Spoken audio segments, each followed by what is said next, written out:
नमस्कार, सुबह के 9 बजने को है, वक्त हो चला है 9 की 9 खबर का। मैं हूं शुभी मिश्रा आपके साथ। बुलेटिन की शुरुआत बड़ी खबर के साथ करेंगे। सूत्रों के हवाले से बड़ी खबर आ रही है। तेलुगु सुपरस्टार महेश बाबू को ईडी का समन। 27 अप्रैल को महेश बाबू से पूछताछ होगी। हैदराबाद स्थित ईडी दफ्तर में महेश बाबू से पूछताछ होनी है।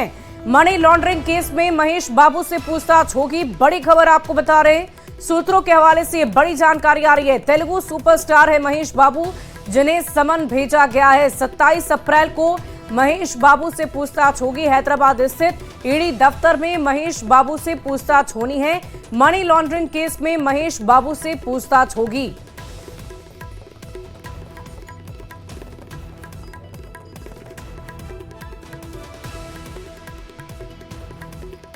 तो महेश बाबू को ईडी का समन भेजा गया है। सूत्रों के हवाले से बड़ी खबर आपको बता रहे हैं। तेलुगु सुपरस्टार है महेश बाबू। आपको बता दें कि ये पूरा मामला मनी लॉन्ड्रिंग से जुड़ा हुआ है और इसी सिलसिले में उनसे पूछताछ होनी है। 27 अप्रैल की तारीख उन्हें मुकर्रर की गई है, जिस दिन उन्हें ईडी दफ्तर पहुंचना है। हैदराबाद में ईडी दफ्तर में पूछताछ उनसे होनी है। और इस बीच बड़ी खबर राजधानी रांची से, जहां एक बार फिर ईडी की दबिश देखने को मिल रही है। रांची के हरिओम टावर स्थित राजवीर कंस्ट्रक्शन कंपनी में अहले सुबह से ही ईडी की कार्रवाई चल रही है। बोकारो और रामगढ़ में भी कई बड़े बिल्डर यहां ईडी की टीम पहुंच चुकी है। रांची की हरिओम टावर स्थित छठे तल्ले पर राजवीर कंस्ट्रक्शन की अगर बात की जाए तो यहां सुबह से ही ईडी की टीम दस्तावेजों को खंगाल रही है। राजवीर कंस्ट्रक्शन राज्य भर में सड़क और भवन निर्माण से जुड़े प्रोजेक्ट पर काम करती है। ये संथाल परगना की कंपनी है और झारखंड के बाहर उड़ीसा और दूसरे राज्यों में भी निर्माण से जुड़े प्रोजेक्ट पर काम करती है। और इसके साथ साथ हम आपको बता दें कि राजधानी रांची के अलावा बिहार में भी कई अलग अलग ठिकानों पर छापेमारी चल रही है, ऐसी सूचना मिल रही है। बड़ी जानकारी आप तक पहुंचा रहे हैं। ईडी की दबिश बिहार से लेकर झारखंड तक देखी जा रही है। कई बिल्डर्स के ठिकाने पर ये छापेमारी चल रही है। राजवीर कंस्ट्रक्शन पर फिलहाल ये दबिश बनी हुई है। बड़ी खबर आपको बता रहे हैं राजधानी रांची से।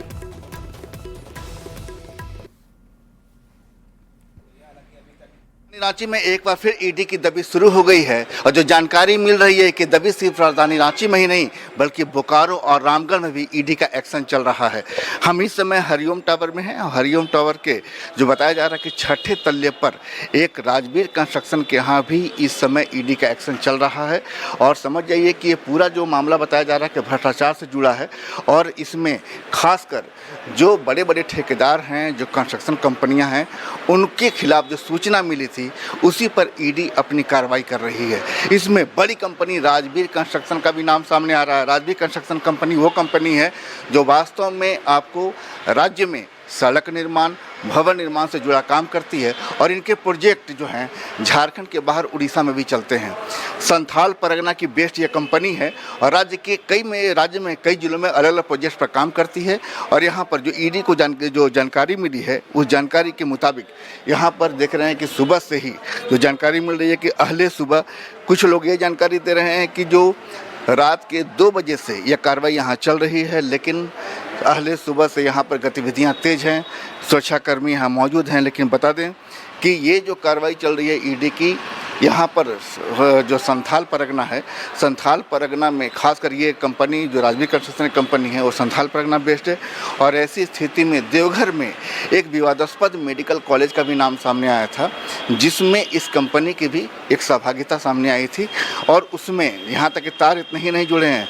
राजवीर कंस्ट्रक्शन की बात करें तो समझ जाइए कि इसके मालिक वीर अग्रवाल हैं, उनके बेटे पुनीत अग्रवाल हैं और जो पुनीत अग्रवाल के बेटे हैं यानी मालिक वीर अग्रवाल के पोते जो हुए, उनके संबंध भी कर सकते हैं कि अलग अलग राजनीतिक दलों के बड़े बड़े नेताओं से हैं।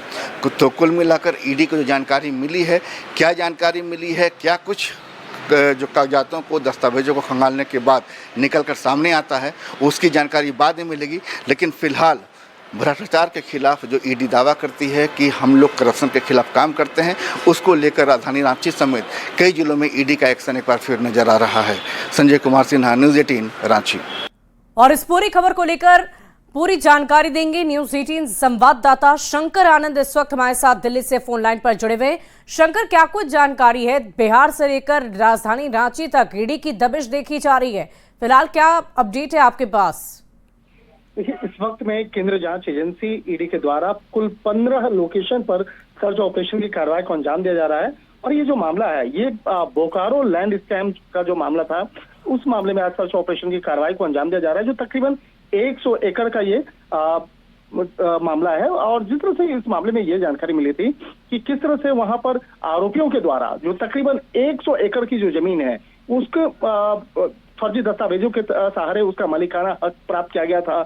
और कई साल पुराने दस्तावेजों के नाम पर जिस तरह से फर्जीवाड़े को अंजाम दिया गया था, हालांकि ये मामला स्थानीय कोर्ट में भी पहुंचा था, लेकिन इस मामले पर जिस तरह से जांच एजेंसी के द्वारा विस्तार से तफ्तीश की गई और पाया गया कि इस मामले पर कई लोगों की भूमिका है, और जिस तरह से पुराने जमीन जो फॉरेस्ट की जमीन है उस पर किस तरह से कब्जा किया जाता है, और उसके बाद उसके दस्तावेज, उसके मालिकों का नाम चेंज किया जाता है। उसके बाद इसका आज जो है, आज की तारीख में उसे करोड़ रुपए के दाम पर उसे बेचा जा रहा है। तो इस मामले पर आज सर्च ऑपरेशन की कार्रवाई को अंजाम दिया जा रहा है। और सर्च ऑपरेशन की बात करें तो रांची, बोकारो और बिहार के पटना में सर्च ऑपरेशन की कार्रवाई को अंजाम दिया जा रहा है। तो ये कुल 15 लोकेशन है, जहां पर बिहार और झारखंड के 15 लोकेशन पर सर्च ऑपरेशन की कार्रवाई को अंजाम दिया जा रहा है। और इस मामले में जिस तरह से राजवीर कंस्ट्रक्शन और एक उमायोश कंपनी है, उसका नाम भी इस मामले में सामने आया है। और इस पूरे जो जमीन के जो कागजात में जो मालिकाना हक को बदलने के लिए किस तरह से एक गैंग काम करता है,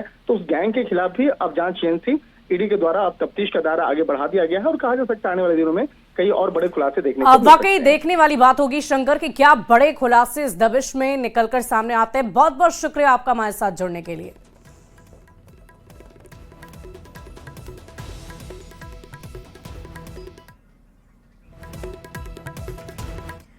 और चलिए अब आपको सीधे प्रधानमंत्री नरेंद्र मोदी की तस्वीर दिखाते हैं, जहां वो सऊदी अरब के दौरे पर निकल रहे हैं। और ये तस्वीरें आपकी टीवी स्क्रीन पर है।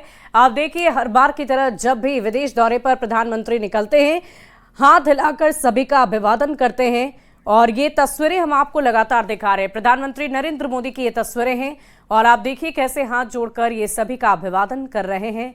और एक तरह से बाय बोलकर प्रधानमंत्री नरेंद्र मोदी इस विमान में सवार होंगे और सीधे वो सऊदी अरब के दौरे पर निकल जाएंगे।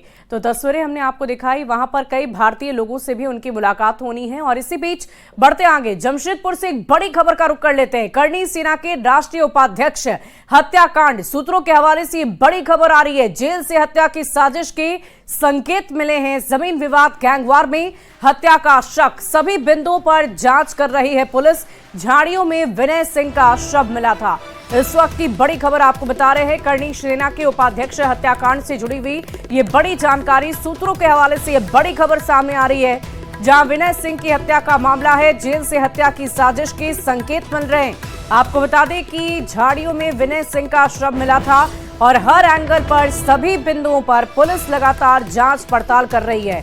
तो विनय सिंह की हत्या का मामला, बड़ी खबर आपको बता रहे हैं। गैंगवार में हत्या का शक जताया जा रहा है। आपको बता दें कि जमीन विवाद भी एक मामला हो सकता है। इस बिंदु पर भी पुलिस की तरफ से लगातार जांच पड़ताल की जा रही है। जेल से साजिश रचे जाने के संकेत मिल रहे हैं और इसी आधार पर फिलहाल आगे की जांच पड़ताल की जा रही है। देखने वाली बात होगी कि इस जांच पड़ताल में जो संकेत मिल रहे हैं, क्या वही तथ्य सामने निकल कर आते हैं या नहीं।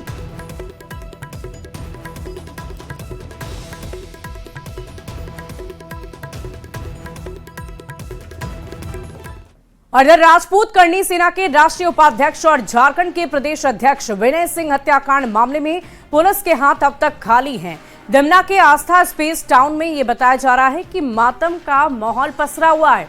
परिजनों के साथ राज्य भर के छतरिया समाज के लोगों में गजब का आक्रोश है। विनय सिंह के पिता ने हत्यारों की जल्द गिरफ्तारी की मांग कर दी है। वहीं पुलिस इस पूरे मामले में जल्द से जल्द खुलासे का दावा भी कर रही है।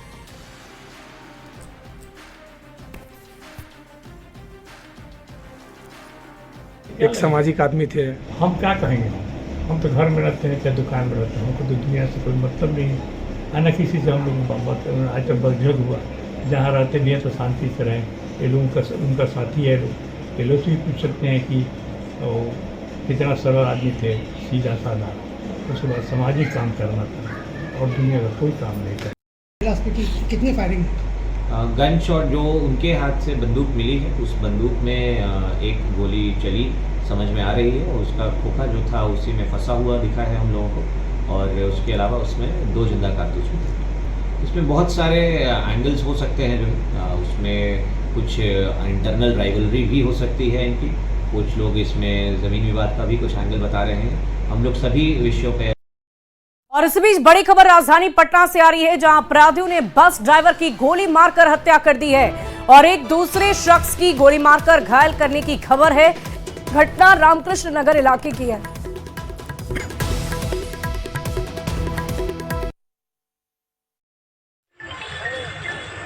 अज्ञात 4 लोगों द्वारा 4 से 5 राउंड गोली फायरिंग किया गया है।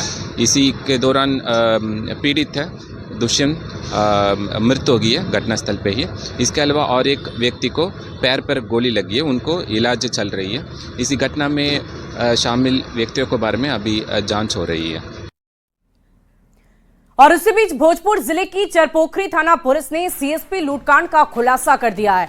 लूटपाट में शामिल 2 अपराधियों को पुलिस ने गिरफ्तार किया है। अपराधियों के पास से देसी कट्टा और जिंदा कारतूस भी बरामद हुए। मनैनी बाजार से अपराधियों ने एसबीआई के सीएसपी संचालक से 1,09,000 रुपए की लूट की थी। गिरफ्तार अपराधी बागर और हरपुर गांव के रहने वाले हैं।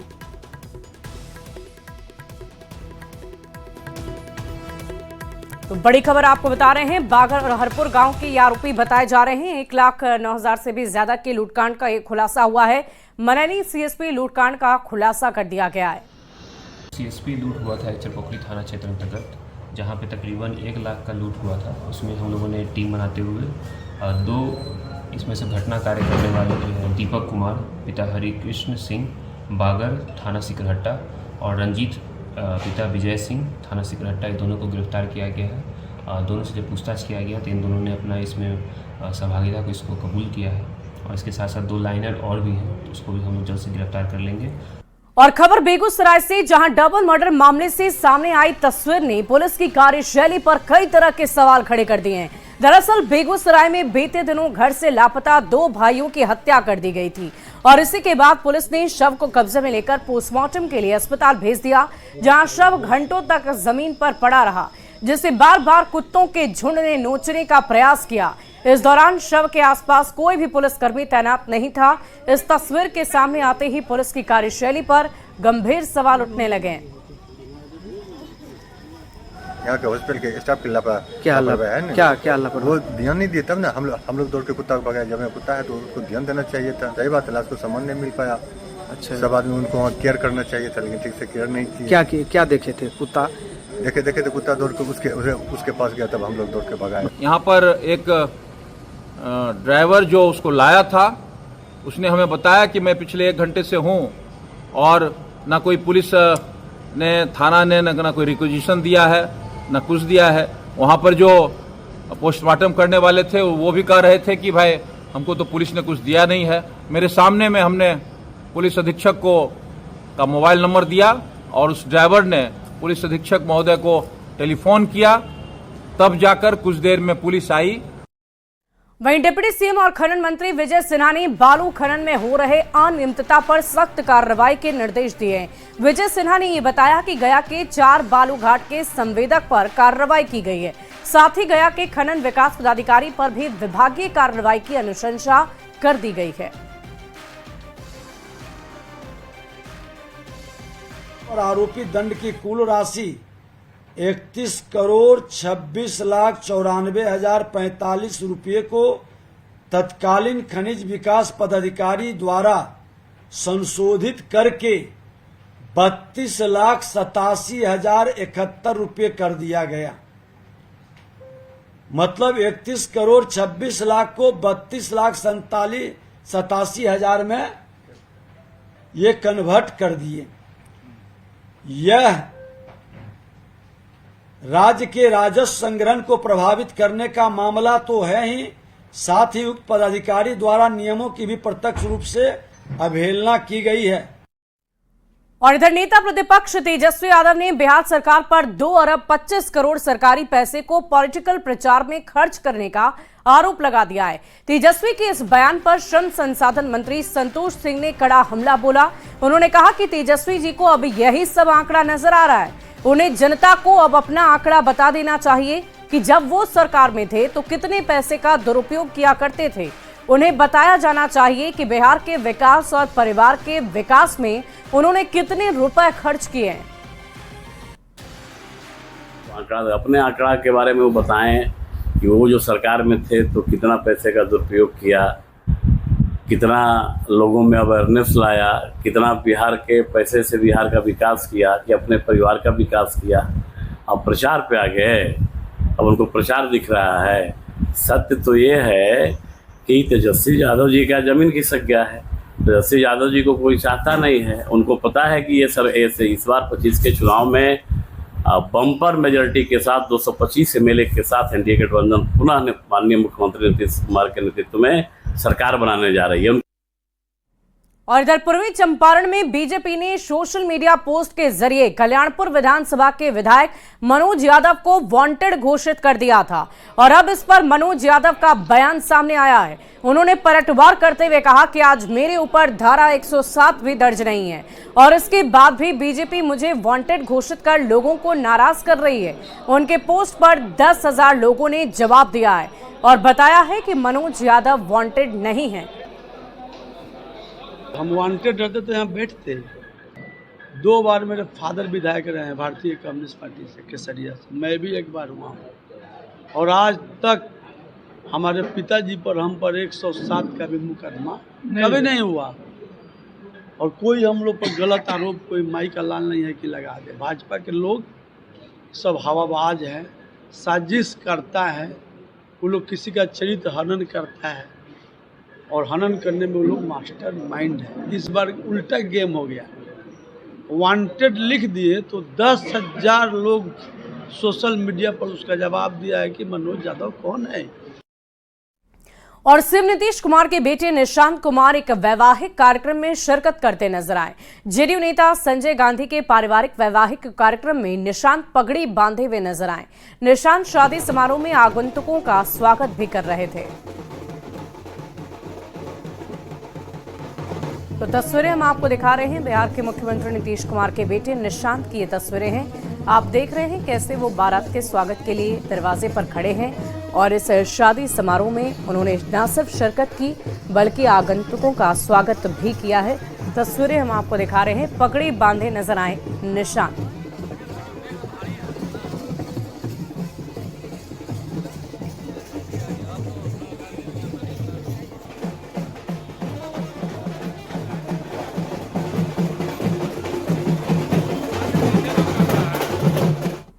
बढ़ते आगे, मुख्यमंत्री हेमंत सोरेन इन दिनों विदेश दौरे पर हैं और कल वो बार्सिलोना में थे, जहां वो सीजीआई बार्सिलोना की ओर से हाई टी रिसेप्शन में शामिल हुए।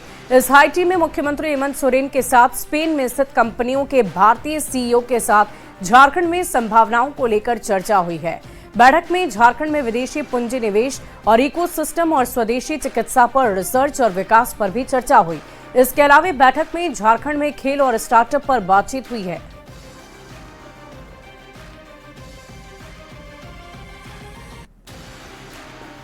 बढ़ते अगली खबर की ओर, बिहार के मुख्यमंत्री नीतीश कुमार आज बख्तियारपुर आएंगे। सुबह 11 बजे सीढ़ी घाट पहुंचेंगे और यहां गंगा रिवर फ्रंट और पैदल चलने के लिए बन रही सड़क का जायजा लेंगे। इसके अलावा गंगा की मुख्य धारा से घनसूकरपुर से बख्तियारपुर के सीढ़ी घाट लाने की तैयारियों का जायजा लेंगे। मुख्यमंत्री नीतीश कुमार अपने पैतृक आवास भी जा सकते हैं। आपको बता दें कि सीएम नीतीश कुमार का बख्तियारपुर से खास लगाव रहता है, अक्सर वो यहां पर आते रहते हैं।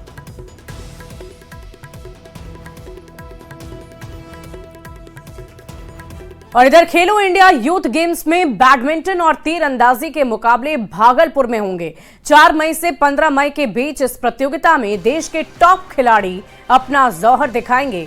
खेलो इंडिया यूथ गेम की मशाल टीम पटना से चलकर भागलपुर पहुंची, जहां कलेक्ट्रेट परिसर में जिलाधिकारी और डीडीसी सहित कई विभाग के अधिकारियों ने उनका स्वागत किया।